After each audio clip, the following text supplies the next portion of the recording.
for years, and she's they didn't need the contract. So, I was like, but there we go. need more help. That's for one district. Yeah. Okay, so hello, my name is Christine Caslow, and I am the head of the Learning Challenges Committee. Learning Challenges Committee is a committee of the Los Altos Mountain View PTA Council, and we deal with any families that are dealing with learning challenges, and that can have a very wide definition, whether they have an IEP or a 504, some mental health concerns, homelessness, whatever. We feel that almost everybody has a learning challenge. I'm good, right? So I think we're just here to have a conversation about borderline cases. So how do we make decisions about the types of services, the types of needs that a student has, and how does special education administration, teachers, make those kinds of decisions, and how can we best advocate for our kids to get maybe not a particular label, but the services, what they need to be able to do their best while learning. So real briefly, we're actually recording this for our YouTube channel. So we're gonna start off with very general questions and general comments. This is Frank Selvaggio. He is I'm sorry, am I pronouncing your name? Selvaggio. Selvaggio, I'm sorry. Who is the Special Education Director for Mountain View Wisman. He's doing an amazing job fixing a lot of problems, so kudos. And then we have Laura Kimpton, who is am I pronouncing your name? You are. Okay. Yeah. I am terrible with that, and I always like to make sure it's correct. Who is an advocate with Special Education Advocacy. Is it Special Education Advocacy? Group, yep. Group, and so it's two different perspectives, and then we'll have people ask questions. Eventually we will turn off the camera, and you can ask specific questions about your own family's situation, but we like to try and keep it general right now, so take it away, Frank. Yeah, thank you everybody. One of the things that I want to share is Laura and my work through the years has been one in which it should function, right? So she's an advocate, and I was director for 7 years in Livermore, where we worked very closely together. And we sought to solve problems with families. When she would come to me, I knew it was serious, and I would listen to what the needs were, and we found solutions. And it went back to what my previous superintendent would say, and that is I'd rather give money to students instead of giving it to lawyers. and so that's what we always sought to do, and we were very successful in doing that. And that's really my perspective, when it comes to whether it's borderline cases, whether it's working with families that just don't feel like their child is getting what they need. It's incumbent upon us to find solutions for families to be able to do that without having to get in big fights about it, and I think you can do that if we're just willing to be honest and collaborate with each other and find solutions and recognize there's a compromise involved in that. But an attorney doesn't need to help us compromise. We can get that compromise just by working together. That's why I would always recommend Laura, because I know she will work with me and be honest with me, and sometimes yell at me if she doesn't want something. But anyway, that's a little bit of my background, where I come from. But yeah. So I think I have a little bit more of I have an interesting perspective as an advocate, because I work as a special education teacher, I'm a mother of special education kids. I was administrator for districts, and I just got tired of the politics of it. Frank is a far more patient human being than I could ever aspire to be. And so that's why I started doing advocacy.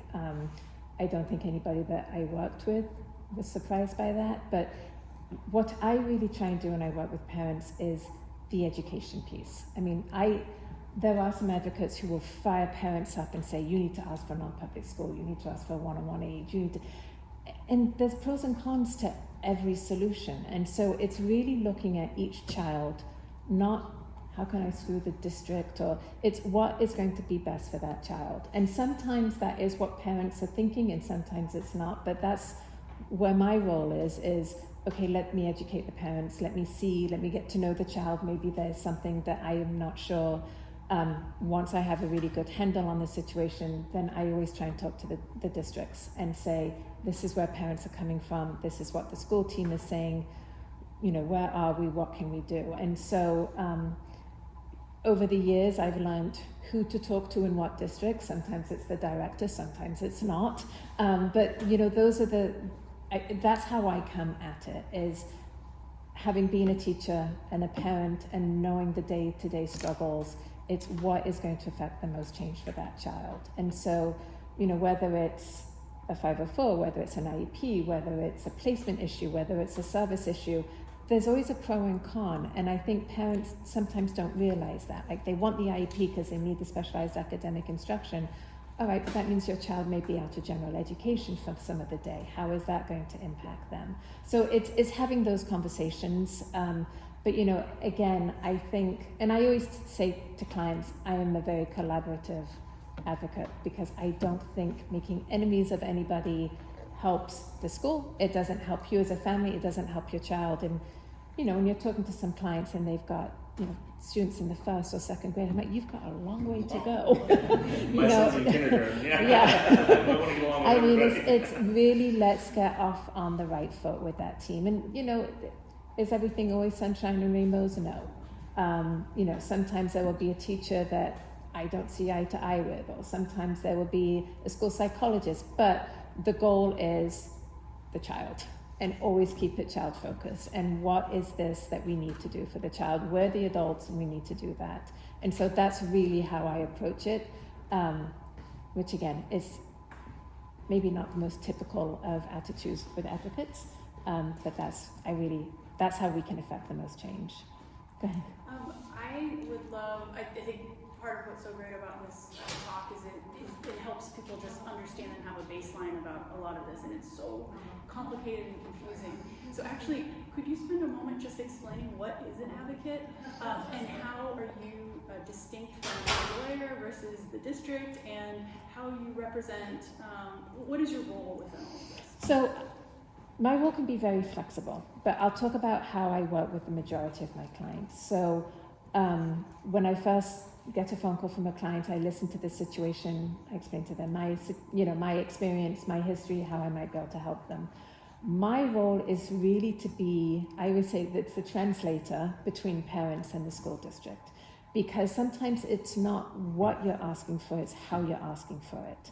And I always say to parents, and it was the same for me when my children were young, I didn't know what I didn't know. And so I didn't know how to ask for things, and I didn't know why to ask for things, and I didn't know what even was, you know, an option to ask for. And so that's my job as the advocate is, you know, I will also say, I always say I shouldn't have to have this job. Like it's my job should not need to be in existence.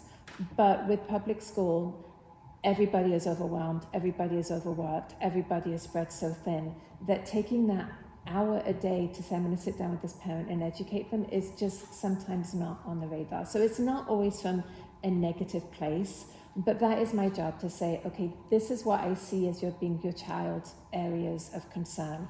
You know, have we looked at pragmatic language? Have we looked at social skills? Have you asked about a social group?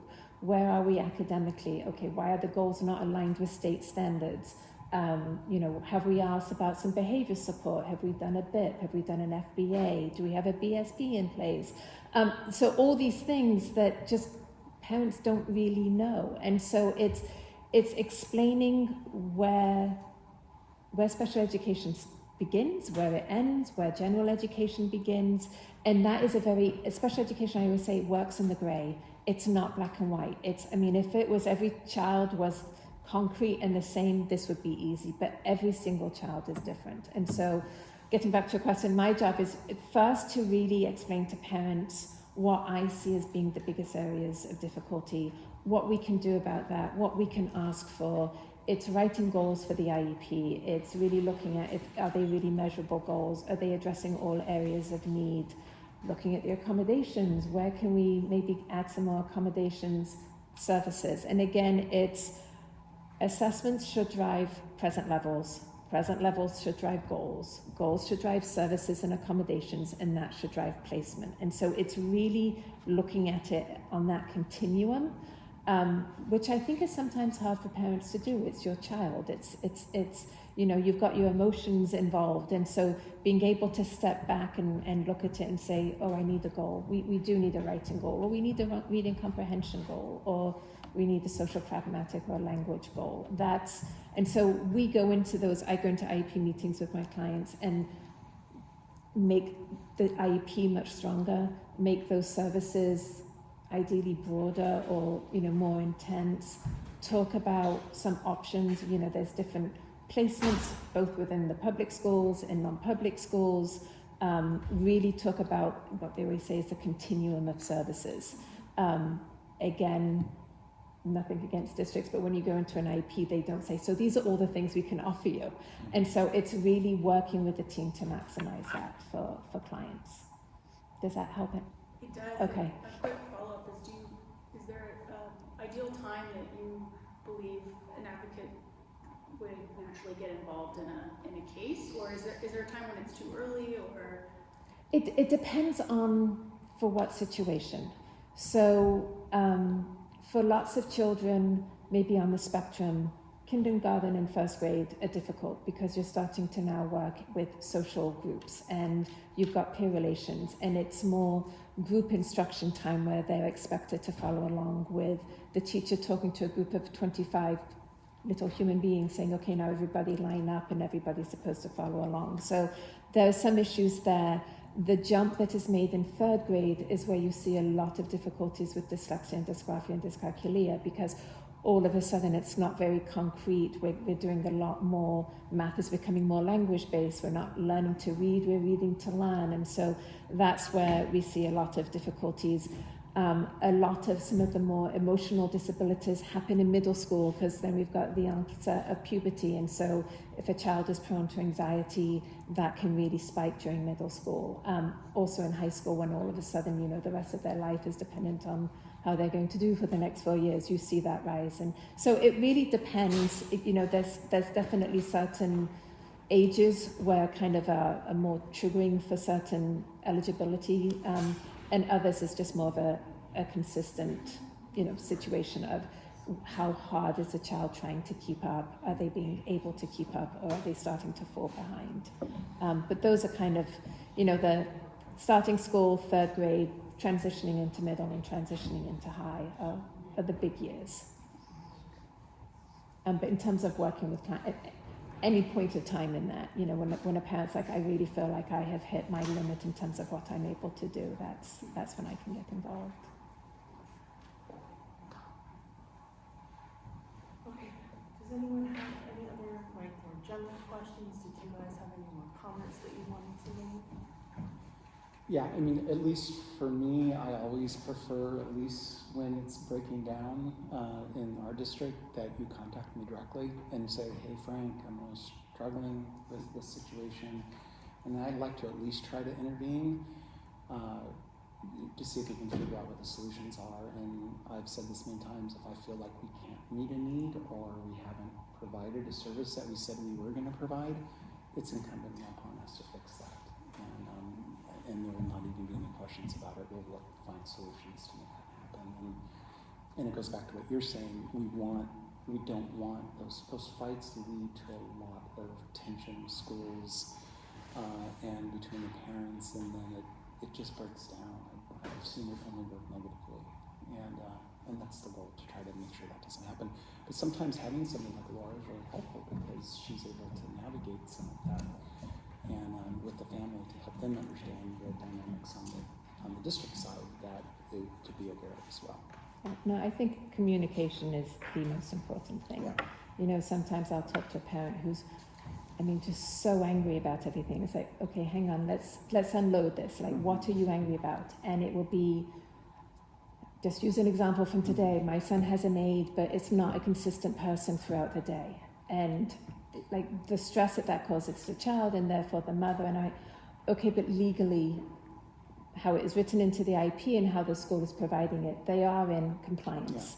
So going at this with anger is not going to work well. It's going to be sitting down with the school team, with the teacher, saying, for my child to be able to make progress, they need the consistency of working with one person. And so, again, some of that is she didn't realize that, like, you know, additional adult support on the IEP to her is he has one person with him all day long. And so it's translating what is on the IEP to what that actually means day in and day out, and then sometimes the best way to address that. Because we also don't want parents to waste a lot of time and energy and stress on something that is easily solvable. And so that is also, you know, just something else. And I think some of it is education on the school part, not administration necessarily, but, you know, having gone through the teacher credential, it's not the best place to go to learn how to do these things. And so for parents, the teacher is their contact point at the school. And sometimes that teacher isn't experienced enough or doesn't know enough or hasn't asked the right questions.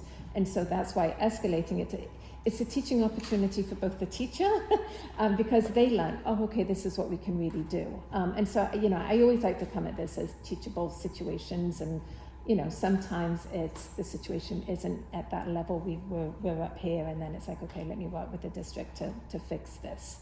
But that, you know, that is my job, and my goal is to always work with the districts.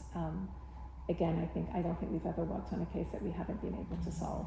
So it's you know, if you have the right connections, it can work very well. But a lot of it is, yes, knowing what you don't know. And I mean, I was fortunate when my children were young. I went back and I got my teaching credential because I knew I didn't know enough to be able to really help them. And so I got my teaching credential and was able to teach at the school where they were attending, which was really helpful. So that's how I was able to learn. But there's no place to go. It's not like there is a one-stop shop that teaches you how to be a parent of a child with special needs. So it can be very overwhelming. Or even a parent in general. Yeah. Right. Yeah. Okay, I'm just going to open up some general questions. My question, and I ran a support group this morning, and I had several people with the same type of question, which is they either have a 504 or they believe they're going to be offered a 504, and they think that they need an IEP, or especially like moving between elementary and middle, they think that since middle is challenging in different ways, that they're going to need more help, they need that IEP. So again, very general question, and every student is different, every case is different. But can you give us any general ideas of what is the difference between someone who needs a 504 and someone who needs an IEP, and what is involved partially in that decision? Understand this is very broad, so I'm sorry for too. That's okay. So yeah, in my district, I oversee both. So just to give you an idea of, and I have a strong belief that we don't use 504s effectively enough. I was just going to ask, what is a 504? Yeah, I mean, my so son is an IEP, so I don't know what 504 is. It's another disability law that really covers almost everything that's not under the 15 areas of eligibility for to qualify under an IEP. So it's section 504 of the Americans with Disabilities Act. Okay. Okay, and so anyone who there's 13 categories of an IEP. I can show you our parent handbook and can look up all 13. But there's a lot of people that don't fall in. Like a lot of kids with ADHD don't necessarily qualify for an IEP, but they still need help. Mm-hmm. And so, Okay. Yeah, So go ahead. the main difference is on a 504, you get accommodations. You are considered a general education student with accommodations, and the qualifying criteria is if it impedes one of life's major functions, which includes reading, concentrating, breathing, walking. Like, it's so general. it now includes almost everything. Yeah, I mean, it's because nothing that isn't. So it really is just accommodations. The child is in general education all the time and receives whatever additional time, whatever they need. Those accommodations can be provided through a 504, and it is a legally binding document. It is done through the Office of Civil Rights, and so it's just. Do you want to go into the the difference between. Yeah, so the one caveat I'd add to that is people don't understand sometimes, or parents don't understand sometimes, that you can have services provided on a Section 504 plan. So let's say you need occupational therapy support. It may not as much be a direct service. It may be, though. It's certainly capable of being that. The goal of that is if you don't need a special educator to provide academic, support under goals, then then a 504 might be a viable option. The only exception, I think, gets misunderstood sometimes at kids with autism, because they may be accessing their academics really well, but their educational impact is so big in so many different ways that they need maybe support on an IEP just to make up a difference on those other areas. So a lot of times we'll say, well, I'm not going to get any services on a 504. It depends what you mean by that. And what I would say is, no, you can get behavioral support. You can get occupational therapy support. You can get other types of support. You can get just different ways, and we just have to determine, even if you have a student that is hearing impaired, sometimes getting supports through accommodations and support by that person can happen as well. Yeah. Just a general broad question. There's a lot of misunderstanding. I've had parents come to me and say, well, I can only have a 504, I can only have an IEP. Yeah. I believe you can have both. Is that true, or can you help us understand if that's true? Yeah, so Section 504, as mentioned, was part of the Office of, as part of the Office of Civil Rights, and special ed is part of this overall umbrella. So technically, what it means is, if you're on an IEP, you are also covered through Section 504. So you can have accommodations when you're in the mainline classroom, but you can also have special education services. They would usually be written on the IEP. Okay. Like you don't need two separate plans. The IEP would cover both. That's super helpful. Yeah. What I always say is an IEP is if the child needs specialized academic instruction in order to meet the curriculum. So if they need to have information chunked, or if they need to have it repeated and rephrased, or pre-taught or retaught, any need specialized academic instruction is an IEP. However, you can also have a speech-only IEP, which is, you qualify academically, you're strong, but you need help in terms of speech language. One of the slides I made, though, is that grades are not the only indicator for needing a 504 or an IEP. And I can't tell you how many meetings I go into where the school is like, but they have good grades. Well, yeah, because they're working as hard as hell. But let's do the assessments, and then there are the underlying, especially in terms of pragmatic language, processing speeds, all of that. So, I really like to train parents to look at more than just those grades. But, in terms of talking about pros and cons, and you were talking about the change from elementary to middle, one of the changes in that is that if a child has an IEP, generally what the school will do is say they need a period of resource support. And so in middle school, you lose your elective, because your elective is then replaced by a period of resource support, which as parents, we're like, no, that's fine, we want you concentrating on your academics all the time. But from the child's point of view, that's significant. Yeah, that's horrible. Yeah, because they want to do art, they want to do drama, they want to do band, they want to do something that they have an interest in. So that's where there are pros and cons. Like it's having an IEP is not a safety net that your child's going to do great at school. I mean, lots of parents will say, but we just want them to get good grades, so we're going to do an IEP. And it's like,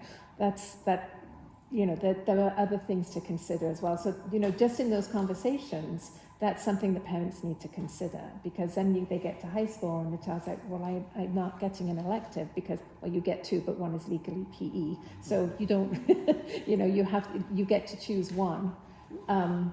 If we all start waving like mad, will it work? But again, that's just, something to think about.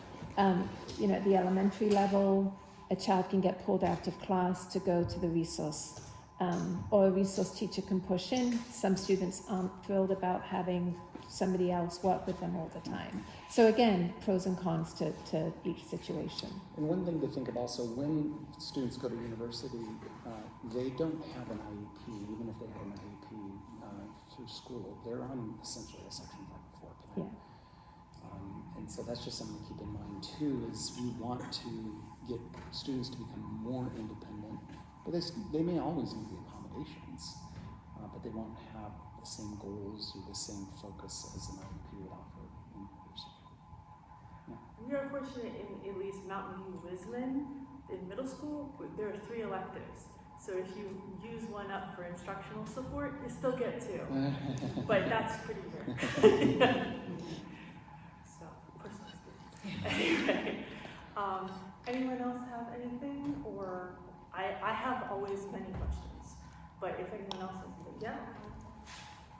I guess one question, and I think it's just how IEPs work when moving between school districts, specifically after moving from Palo Alto, but maybe more generally, how it works. It's a bit overwhelming because you have to do the re-evaluation, how so could you speak to that a little bit?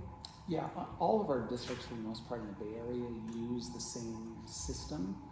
And so the IEP will just transfer over to the school district. And so we always would do, an interim IEP and look at how it's going and see if we need to do any additional assessments and determine it. But that follows with them. The only question becomes sometimes the language that gets used in one school district is different than another, and so you may need to look at that. And sometimes we may want to do more assessment after the 30 days or so, that we just are able to determine if we need to see if more is needed there.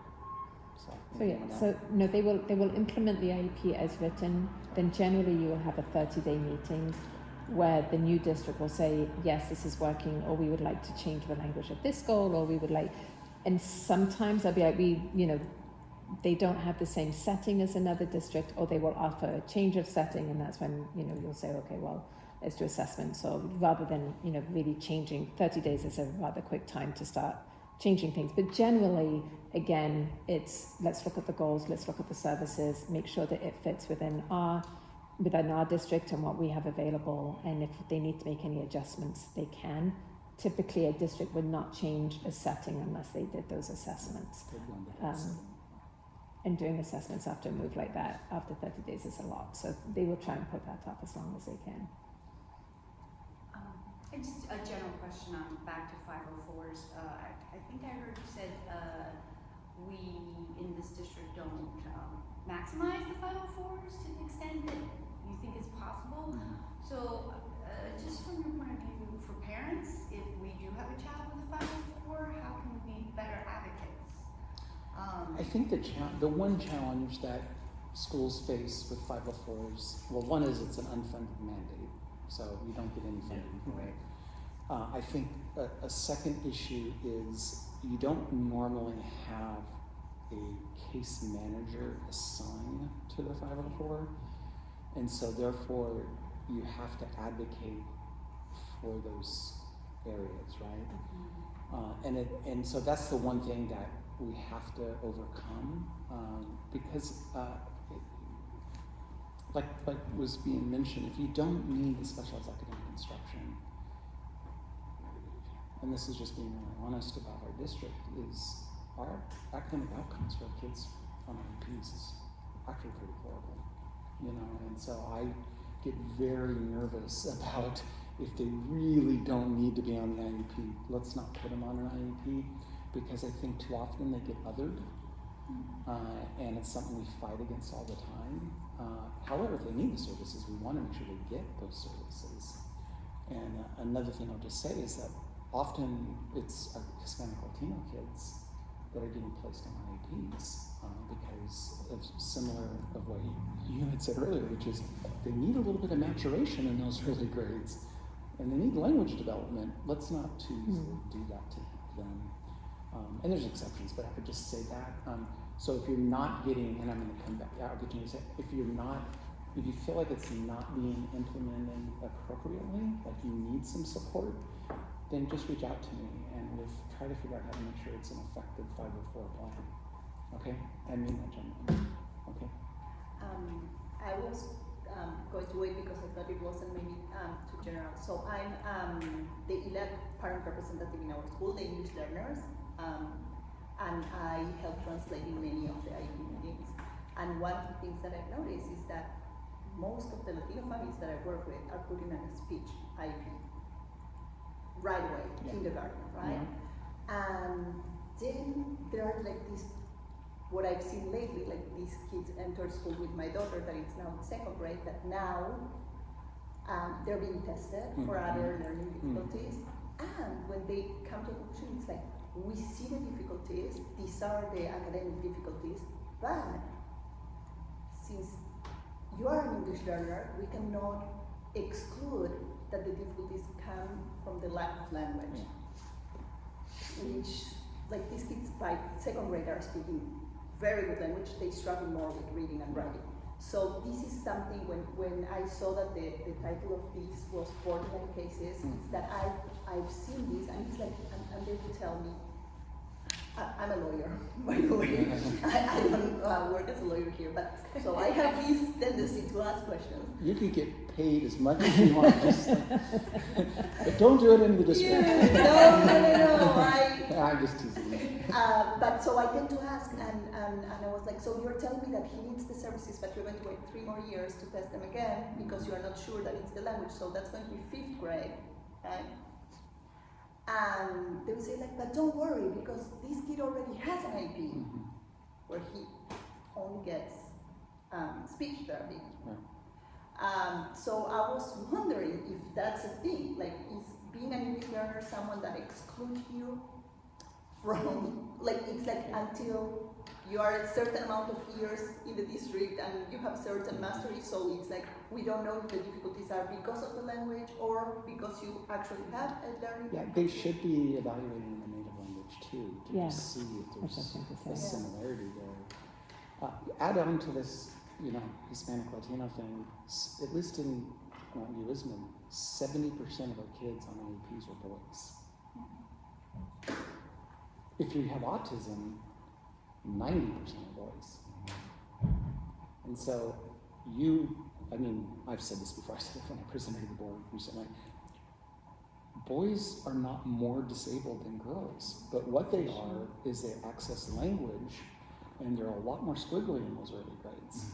And so then you add somebody that's an English learner on there, and it's a sad situation of what we're doing. And then they end up in self-contained classes, like mild moderate classes, and then we've set them up for failure. So this is a huge issue for me, and we're doing a disservice to our population. And we have a lot of Hispanic Latinos in our district. So.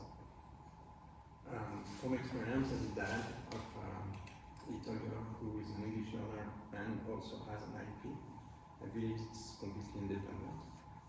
But you have to make your case a bit more strongly, because oftentimes people are going to argue indeed that maybe they're splitting their attention between 2, maybe 3 languages in your case.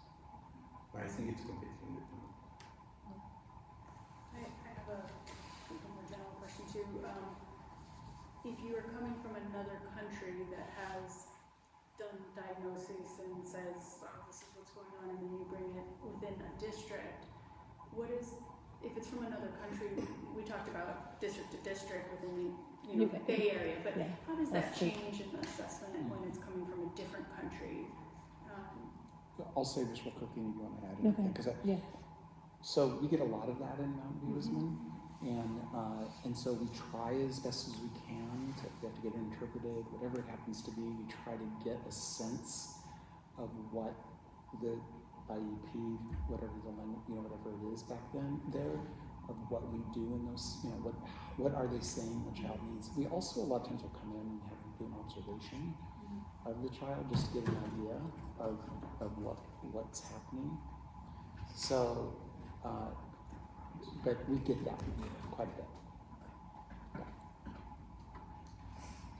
You with that fan dropping on you? If it was about an assessment or something. Oh, when my did you want to son add anything to was that? diagnosed with autism. We went to the school when we were signing him up, and this was the year before you got there, but they said, oh, this is literally word for word what the person said, which I'm not gonna say their name, but they're like, oh, well, the school district's definition of autism is different than your doctor's definition of autism, so what they said doesn't count. The word for word, what they said, and my wife's jaw hit the floor, and I was like, okay. So what they should have said Yeah, I understood what they meant. DSM-5 and education, Yeah. and they are different. Yes, they're different. After I but- did some reading, I was Yeah. like, okay, this must be what they're talking about. Yeah. But when we were first, like the first meeting, my wife was like, and I was like, okay, just You calm have to get a down. mother to go from 0 to 100 Yeah. really quickly. Yeah. But so they did. I mean, and it was a process for sure. And we've been really fortunate, not to get too personal, but I'm in his district, and we had a very, very good TK teacher. Because my son, because of all of us had like the pandemic and stuff, he had very little socialization. He didn't go to preschool, so TK was just throwing him in because he doesn't have any cousins or anything like that either. So we were Terrified. really worried. And there were good days and bad days for sure. But after everything was, observed and everything, and it took a little bit longer than we would have liked, but Too long. yeah, but it's gotten there now, and we're still exploring things. We're new challenges. As we've conquered some, and that's with all kids. You get new challenges and you meet them. But yeah, so. To just touch what you were saying, like from a different country, it doesn't have to be a different country. It's literally from this country they have to do the observations again sometimes. Casey's situation is one where an advocate was needed. Yeah. In this case, because his son was struggling to access his education because of dysregulation or just the environment was just too much for him. And he was being sent home. And they were asking him, And they were asking Casey to come to school to be. be sort of the one-on-one aid. Yeah, that was actually my next question Yeah. is, And he was on a speech-only IEP. yeah, so how do you, behavioral issues. It was pretty intense for a while. Functional behavioral analysis or having a behavioral plan is kind of this parallel track to special education. And it can be, it's something that a lot of families don't know anything about until it becomes an emergency. Yeah. So is there anything that parents should know about when you start, when is that something that you need to ask about? How bad is bad enough? What are your thoughts on behavioral plans and Sure. FBA? So FBAs are good, but like with all assessments in special education, it's 60 days. And so I always try and do like a positive behavior support plan or a behavior support plan. Because in FBA, you're going to get some behaviors come in who are great at collecting data in You comparison. keep talking, the senior citizen needs to use the restroom. But a behavior support plan, you can get immediate support. To me, the when is any time that child is losing educational time. Any time that they're not able to access the instruction, the education, demonstrate that understanding, their learning is being impeded by behavior. And so I think that is something that is very important to know. I can't tell you how many parents I have had who have young children who have said, I'm coming into the school every day to help. Yeah. Okay, I no. was asked to. Yeah, oh yeah, no. I've had clients who like, my child's not allowed to go to school unless I'm with them. Mm-hmm. Okay, no, that's not how that works. But I was dealing with this issue this morning with Yeah. someone who's being called in every day, and I explained they need a behavioral support plan, they need to ask about having some kind of an assessment. But the key thing is it was just reinforcing that negative Absolutely. behavior. And that's what I kept telling the school. I'm like, every time you call me, he gets his dad. But Absolutely. from the perspective of the principal and the teacher, they're just trying to get through that day. Yeah. Oh no, So- I It get can be that. a battle, No, because but there's, we need someone with that long-term perspective. yeah. The school and the teacher and the principal has to keep the classroom environment safe. Yeah. And so it's that The child with the need has a right to be in school. The other students and the adults in the room have a right to be safe. Children who have IEPs can also be suspended, and I get a lot of panic phone calls from parents where they can't suspend my child, he has an IEP. No, they can. You go through that, you go through the manifestation determination, which is, it's the behaviour as a result of their disabilities, and is the IEP being implemented, and is there anything else that we can look at? And so that's really where you step back and say, what else can we look at? I try and get to it before we're at that point, because by then that child has been suspended 10 days, and guess what? He or she is going to keep getting suspended because it works for them. They get to leave school and they don't have to deal with the thing that they don't enjoy, which is going to school. It's a self-fulfilling prophecy. And so that's really where you get the behaviorists involved. You get them to take data. You do all of that. And again, that is also a reason to ask for assessments for an IEP. Because again, if the child is so dysregulated that they can't attend and they can't learn and they're not participating, then that is impeding their learning and that's impeding their access to the curriculum. But can I go back just really quickly? You said something really interesting about your child being an EL and also the IEP, and you see it as two separate things. There is a section on the IEP that says it's a child an English language learner, and teams gloss over it really quickly, and it's a really important conversation to have. And a child can be re-qualified even if they don't pass the test to say that they pass the language. If it's more than just language that's impeding their process, it might be cognitive abilities. But then there's also a section on the special factors page, which is this child an English language learner? And if so, what language supports is this child receiving? Whenever there is a child who is an English language learner who also has an IEP, that needs to be a really good discussion. And I can tell you, I have not once been in an IEP meeting where a team has willingly had that conversation. I've always had to go back and say, well, hang on a minute, where is the language the issue? And I know I speak English with an English accent, but I'm an English language learner myself, and I came to the States where I could speak in English, but I couldn't read or write. And because the home language we spoke was English, but I would respond back in French, but I could read and write French, but not English, I wasn't deemed as an English language learner. And so I was a junior in high school trying to learn how to spell and write and learn how to read in English, which was, so I had been in that situation, and it's not enough to say the child has an IEP and that's how their language needs are going to be addressed.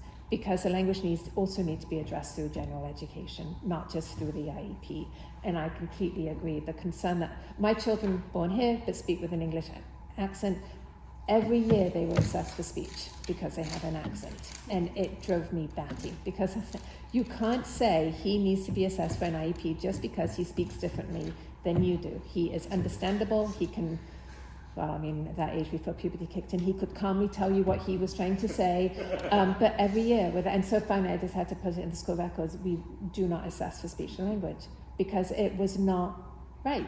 You were limiting that child's access. And again, special education is all about accessing neurotypical peers as least restrictive.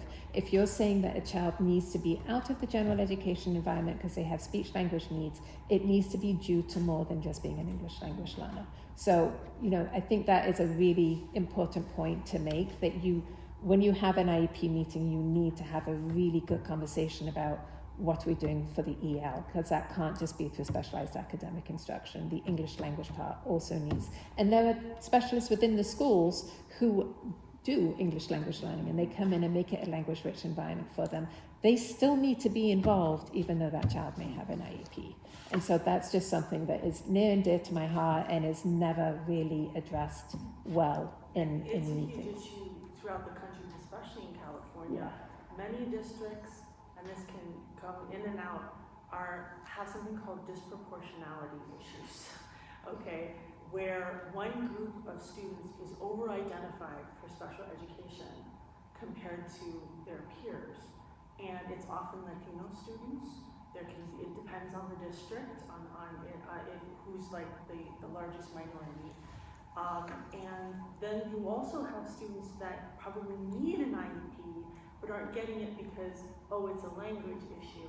You've got both sides of possibilities, so it's really important to look at each with an open mind.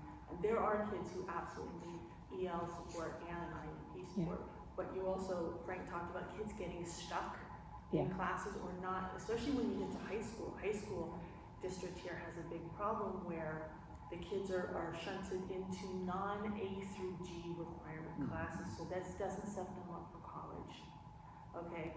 And some of those are SAI classes are considered special education classes, and so they're being over-identified and put in those classes because they may not have the language, or they may speak fine, but they may not read and write well enough to access the A through G classes. And often that happens at a very young age. Yeah, so it It's starts. stuck in the system.